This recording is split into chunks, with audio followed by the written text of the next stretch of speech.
பெரியவர்களை தாய்மார்கள இந்த அற்புதமான திருப்புமுறை தரக்கூடிய திருநெல்வேலியில் நடக்கக்கூடிய உலக தலைவர் ஒப்பற்ற தலைவர் 142 கோடி மக்கள் எல்லாம் பார்க்கக்கூடிய ஒரே ஒரு தலைவராக இருக்கக்கூடிய பாரத பிரதமர் நரேந்திர மோடி அவர்கள் பங்கேற்கக்கூடிய நிகழ்வுக்கு வந்திருக்கக்கூடிய உங்கள் எல்லோருக்கும் இந்த நேரத்தில் நன்றிகள் இந்த வாழ்த்துக்களை வணக்கத்தை போல தெரிவித்துக் கொள்கிறோம்.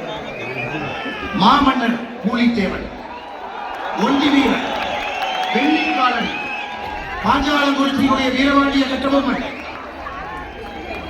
வீரன் Sundaralingam,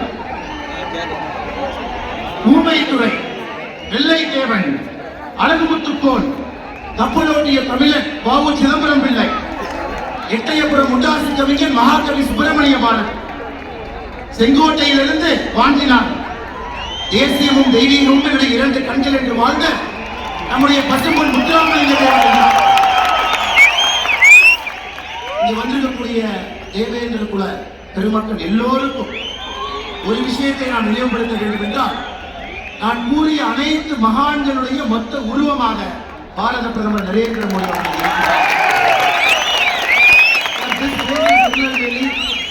for the last 250 years it has contributed to India's freedom struggle at different points of time. No place in our country is more richer than South Tamil Nadu. Every village has got one iconic leader who has stood against the British, stood against the East India Company. And today, in your presence in Tirunelveli soil, is honoring all those great people who have lived here over the last 200 years. அற்புதமான இந்த நேரத்தில் நம்முடைய பாரத பிரதமர் நரேந்திர மோடி அவர்கள் இங்கே வந்திருப்பது இத்தனை மகான்களுக்கெல்லாம் மரியாதை செலுத்தும் விதமாக இங்கே நின்று கொண்டிருக்கிறார். இன்னைக்கு தமிழகமே எதிர்பார்ப்பது கல்வி கற்றிருந்த கர்மவீரர் காமராஜர் ஐயாவுடைய அற்புதமான ஆட்சி. இன்னொரு பக்கம் நம்முடைய பாரத பிரதமர் நரேந்திர மோடி அவர்கள் 3வது முறையாக 400 பாராளுமன்ற உறுப்பினர்களை தாண்டி கம்பீரமாக ஆட்சியை அமர வேண்டும் என்று எதிர்பார்க்கிறோம். தமிழகத்தினுடைய திசை மாறி இருக்கிறது. ஒரு ஊழல் அரசு, குடும்ப ஆட்சி, தனக்கென்று வாழக்கூடிய முதலமைச்சர்களை ஆட்சியில் இருக்கிறார். ஐயா பாருங்க, தூத்துக்குடியிலிருந்து இங்க வந்திருக்கிறார். தூத்துக்குடியில இந்தியாவுடைய அடுத்த ஏவுதளத்திற்கான அடிக்கல் நிகழ்ச்சி நடத்திவிட்டு அங்க இருக்கக்கூடிய நம்முடைய தூத்துக்குடி போர்ட்டுடைய நிகழ்ச்சி நடத்திவிட்டு வந்திருக்கிறார். நேற்று திருவனந்தபுரத்தில் விண்வெளி செல்லக்கூடிய 4 இந்தியர்களை அறிமுகப்படுத்திவிட்டு இங்கே வந்து அமர்ந்திருக்கின்றார்கள். எவ்வளவு பெரிய ஒரு வளர்ந்த பாரதத்திற்கு அடித்தளத்தை அமைத்துக் கொண்டிருக்கிறாங்க பாருங்க. இன்னைக்கு காலையில் திராவிட முன்னேற்ற கழகம் ஒரு பத்திரிகை விளம்பரம் கொடுத்திருக்கிறார். ஐயாவுடைய போட்டோவை போட்டு, முதலமைச்சருடைய போட்டோவை போட்டு, ஒரு சைனா நாட்டினுடைய ராக்கெட்டை போட்டிருக்கிறாங்க. ஒரு பக்கம் நம்முடைய பிரதமர் அவர்கள் நேற்று திருவனந்தபுரத்தில் 4 இந்தியர்கள் யார் விண்வெளிக்கு செல்வார்கள் என்று அடையாளம் காட்டிவிட்டு வந்திருக்கிறார்கள். இங்க சைனாக்காரன் வளர்க்க போறான். இதிலிருந்தே தெரிந்து கொள்ள வேண்டும் சகோதர சகோதரிகளே, நாட்டுக்காக யார் இருக்கின்றார்?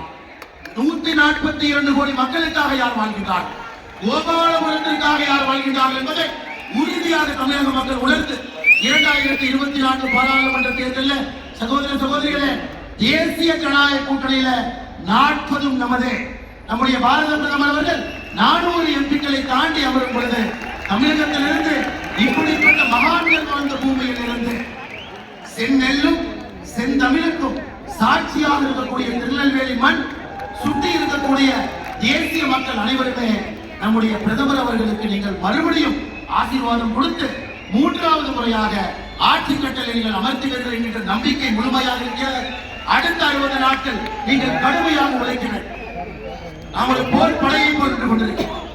திமுகவுடைய பொய்ச்சொல், திமுகவுடைய அரசியல் அதிகார வரம்பு மீறல், பாரதிய ஜனதா கட்சி பொய் வழக்கை போட்டு ஒடுக்கி விடலாம், பத்திரிகையை வைத்து பொய் செய்திகளை பரப்பி விடலாம் என்று நம்பிக்கொண்டிருக்கக்கூடிய திராவிட முன்னேற்ற கழகத்தை 2024 தேர்தலில் கூடாரத்தை கலைக்க வேண்டிய நேரம் என்று சகோதரர் ஒரே ஒரு வேண்டுகோள், மேலே இருக்கக்கூடிய எல்லா தலைவர்கள் சார்பாக அடுத்த 60 நாட்கள் போர் வீரனை போல கடமையே கண்ணாயிரமாக, கண் துஞ்சாம், பூத்து பூத்தாக, ஒரு வீடாக, ஒரு வாக்காக நம்முடைய பாரத பிரதமர் நரேந்திர மோடி அவர்களுக்கு அதை ஒப்படைக்க வேண்டிய கடமை நமக்கு இருக்கிறது சகோதர சகோதரர்.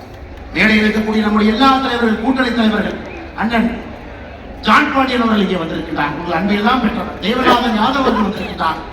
காங்கிரசிலிருந்து 2.5 வருஷம் பதவி இருந்தும் கூட பிரதமருடைய கருத்தை வலுப்படுத்த வேண்டும் என்பதற்காக வந்திருக்கக்கூடிய விஜயகாந்தி அவர்கள் இருக்கிறார்.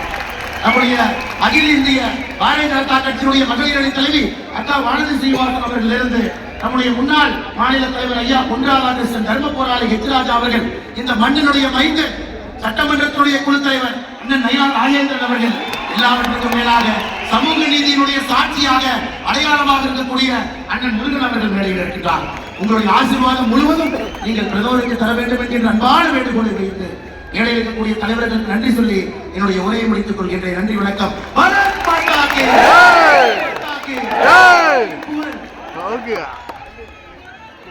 அன்பு சகோதரர்களே, நாம் அனைவரும்